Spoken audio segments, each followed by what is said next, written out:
এলি নিয়ত কি সহি হইল? ইন্নামাল আমালু বিন্নিয়াত।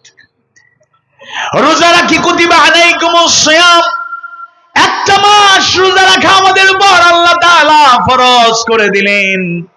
লাআল্লাকুম তাত্তাকুন, এই আশায় রোজা রাখবো যেন আমরা মুত্তাকি হতে পারি, তাকওয়ার নীতি অবলম্বন করতে পারি। অথচ আমরা রোজাও রাখি, আবার তাকওয়ার কোনো গুণ আমরা অর্জন করতে পারি না।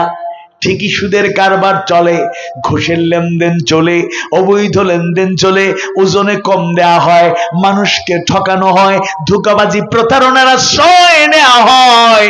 তাকওয়ার কোনো আলামত তাদের মধ্যে পাওয়া যায় না।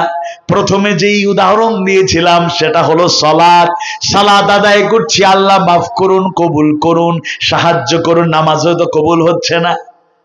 নামাজের হক আদায় করে যদি নামাজ না পড়ি, করার কিছু